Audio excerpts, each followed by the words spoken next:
स्नातक तृतीय वर्ष हिंदी साहित्य के विद्यार्थियों के लिए हम द्वितीय प्रश्न पत्र की पुस्तक निबंध निकेत में हम आचार्य रामचंद्र शुक्ल पढ़ रहे थे अभी तक।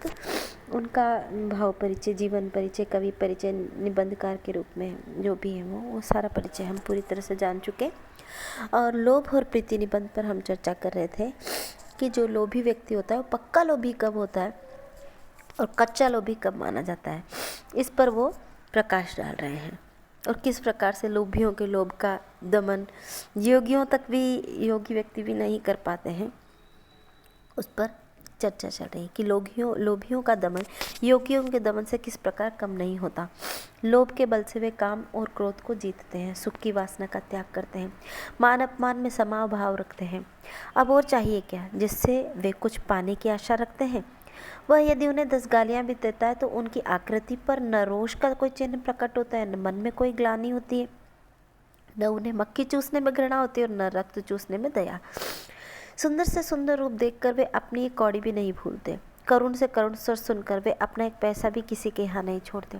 तुच्छ से तुच्छ व्यक्ति के सामने हाथ फैलाने में लज्जित नहीं होते। क्रोध, दया, घृणा, लज्जा आदि करने से क्या मिलता है कि वे करते ल जाए जिस बात से उन्हें कुछ मिलता नहीं, जबकि उसके लिए उनके मन में किसी कोने में जगह नहीं होती। तब जिस बात के पास का कुछ जाता है वह बात उन्हें कैसे लगती होगी। या यूँ समझा जाता है कि जिस बात में कुछ लगे वह उनके किसी काम की नहीं, चाहे वह कष्ट निवारण की हो, सुख प्राप्ति, धर्म की हो, न्याय की हो। वे शरीर सुखाते हैं, अच्छा भोजन, अच्छे वस्त्र की आकांक्षा नहीं करते। लोभ के अंकुश से अपनी संपूर्ण इंद्रियों को वश में रखते हैं। और लोभियों, तुम्हारा अक्रोध, तुम्हारा इंद्रिय निग्रह, तुम्हारा मान अपमान, समता, तुम्हारा तप अनुकरणीय, तुम्हारी निष्ठुरता, तुम्हारी निर्लज्जता, तुम्हारा अविवेक, तुम्हारा अन्याय विगरणीय है। तुम धन्य हो, तुम्हें धिक्कार है। देखिए लोभी व्यक्तियों के बारे में क्या कहते हैं कि उनका सब कुछ मर जाता है। सब कुछ का मतलब उनका हृदय मर जाता है। किसी भी तरह की समस्या उनके सामने हो, कोई व्यक्ति बहुत दुखी हो, दया का पात्र हो, करुणा से भरा हुआ हो, लेकिन वो उस पर भी एक पैसा नहीं छोड़ते हैं। अपने शरीर को सुखाते रहते हैं और धन को जमा करते रहते हैं, कारण उनका लोभ। पक्के लोभी लक्ष्य भ्रष्ट नहीं होते, कच्चे हो जाते हैं। किसी वस्तु को लेने के लिए कई आदमी खींचतान कर रहे हैं, उनमें से क्रोध में आकर उस वस्तु को नष्ट कर देता है। उसे पक्का लोभी नहीं कह सकते, क्योंकि क्रोध ने उसके लोभ को दबा दिया, वह लक्ष्य भ्रष्ट हो गया। अब एक प्राणी के प्रति दूसरे प्राणी के लोभ का प्रसंग सामने आता है, जिसे प्रीति या प्रेम कहते हैं। यद्यपि किसी व्यक्ति की ओर प्रवृत्ति भी जब एकनिष्ठ न हो तो लोभ कही जा सकती, पर साधारण बोलचाल में वस्तु के प्रति मन की जो ललक होती है उसे प्रेम कहते हैं।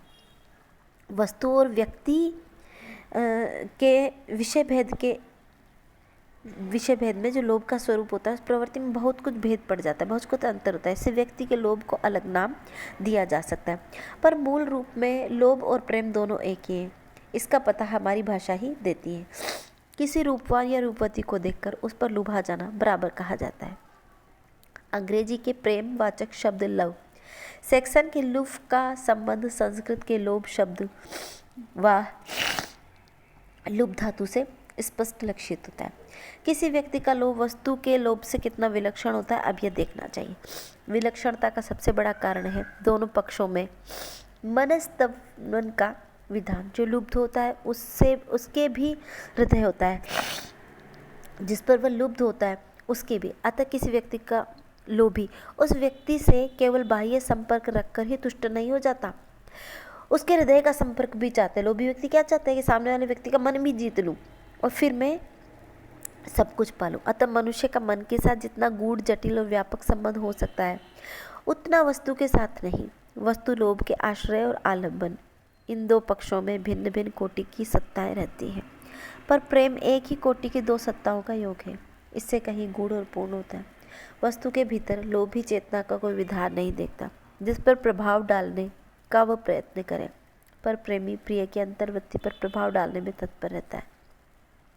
प्रभाव डालने की वासना उत्पन्न होने के साथ ही जगती है और बढ़ती चली जाती है। वस्तु पर लुब्ध होकर कोई इस चिंता में नहीं पड़ता कि उस वस्तु को मालूम हो जाए कि उस पर वह लुब्ध है। पर किसी पर लुब्ध या प्रेमासक्त हो, प्रेमी इस बात के लिए आतुर होने लगता है कि प्रिय को उसके प्रेम की सूचना मिल जाए। उसे इस बात की चिंता रहती है कि प्रिय को भी उससे प्रेम है या नहीं है, या कम से कम उसके प्रेम का पता लग जाए कि वो उसके प्रेम को स्वीकार करता है या नहीं है, या स्वीकार करती है या नहीं है। इस प्रवृत्ति के मूल में कई बातें दिखाई देती है। पहली बात तो कि तुष्टि का विधान है। लोभी या प्रेमी सानिध्य या संपर्क द्वारा तुष्ट होना चाहता है। वस्तु के सानिध्य या संपर्क के लिए तो वस्तु की ओर से किसी भी प्रकार की स्वीकृति या प्रयत्न की अपेक्षा नहीं, पर किसी चेतन प्राणी से प्रेम करके कोई उसके सानिध्य या संपर्क की इच्छा न उत्पन्न करे। दूसरी बात यह है कि प्रेम का पूर्ण विकास तभी होता है जब एक हृदय दूसरे की ओर क्रमशः खिंचते हुए मिल जाते हैं। इस अंतर्योग के बिना प्रेम की सफलता नहीं मानी जा सकती। अतः प्रिय को अपने प्रेम की सूचना देने, उसके मन को अपने मिलाने के लिए न्योता देना है। अपने प्रेम की सूचना देने के उपरांत प्रेमी प्रिय के हृदय में अपनी ओर से कुछ भी भाव की प्रतिष्ठा करना चाहता है। पहले कहा जा चुका है कि सहसा उत्पन्न लोभ या प्रीति का प्रथम संवेदनात्मक अवयव है अच्छा लगना। मतलब लोभ उत्पन्न हो, प्रेम उत्पन्न हो, लेकिन चीज़ पसंद आनी चाहिए। वस्तु के संबंध में तो उसी वस्तु का अच्छा लगना काफ़ी होता है। लोभियों को इस फेर में नहीं पड़ना पड़ता कि उन्हें जो वस्तु अच्छी लग रही है उसे वे भी अच्छे लगे, पर प्रेमी यह चाहने लगता है कि जिस प्रकार प्रिय मुझे अच्छा लगता है उसी प्रकार मैं भी प्रिय को अच्छा लगूं। वह सारा अपना अच्छापन किसी न किसी बहाने उसके सामने रखना चाहता है। बराबर देखने में आता है कि जब कभी किसी युवक का चित्त किसी युवती की ओर आकर्षित होता है, तब ऐसे स्थानों पर जाते समय जहाँ उसके दिखाई पड़ने की संभावना होती है, उसका ध्यान उसके कपड़े लत्ते की सफाई सजावट की ओर कुछ ज़्यादा जाता है। सामने होने पर बातचीत की चेष्टा में कोई खास बात आती है। अवसर पड़ने पर चित्त की कोमलता, सुशीलता, वीरता, ये सब कुछ इनका प्रदर्शन होता है। प्रेमी को जिस घड़ी यह पता चलता है कि प्रिय का चित्त भी उसकी ओर थोड़ा बहुत खींचा है, उसी घड़ी से वह लोभ की ऊपरी सतह से गहरे में जाकर प्रेम के आनंद लोक में मग्न हो जाता है। तो यहाँ पर हमने लोभ और प्रीति का अध्ययन किया। इसके आगे का अब आगे के